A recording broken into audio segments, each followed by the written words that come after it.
If you've ever sold crypto and then watched it go back up without you, this is the moment it happened.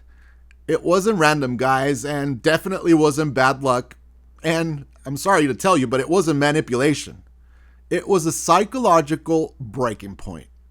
There's a very specific moment in every cycle in crypto and in the market where most investors will fold, where conviction will disappear, where long-term plans suddenly feel stupid.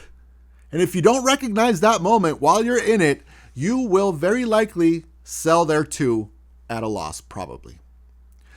This moment doesn't start with panic. It starts with fatigue. We've all been there. It's not one red day that breaks people. It's not the fourth. It's not the fifth or the sixth. It's the slow bleed. Each day chips away at your conviction. And at the same time, the narrative shifts. It changes. Your feed turns bearish, headlines turn negative, and suddenly holding feels very irresponsible. You stop looking for reasons to stay in the market and you start looking for reasons to get out. And then something very interesting but very deep happens.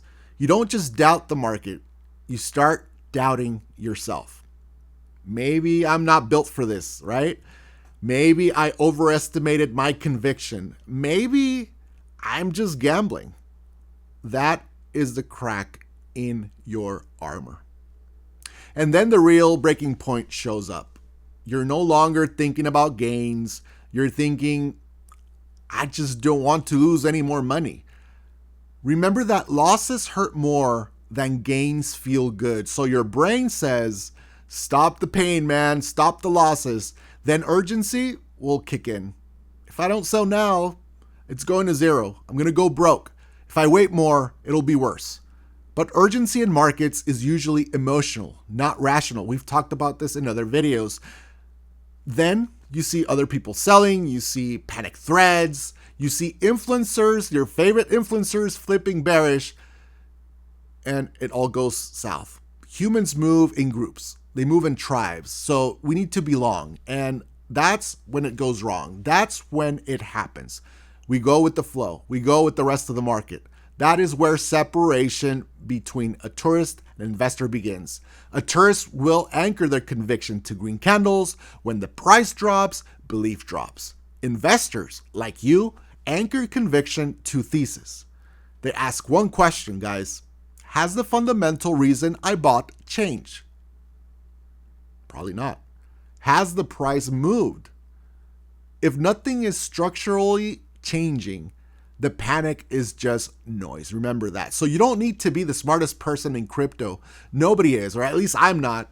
You need to be the most stable, the most even keel. Markets will test emotional regulation more than intelligence.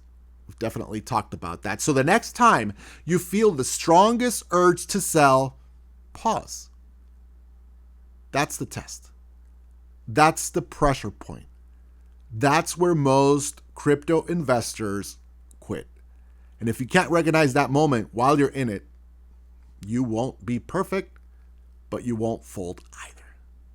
That is the difference. If you love this conversation, guys, if you're new here, feel free to come back anytime. I'm Beto on Base. I love talking about the psychology of the market, and I love sharing my thoughts with you guys. Feel free to subscribe, and I'll see you on the next one. Beto on base. Beto on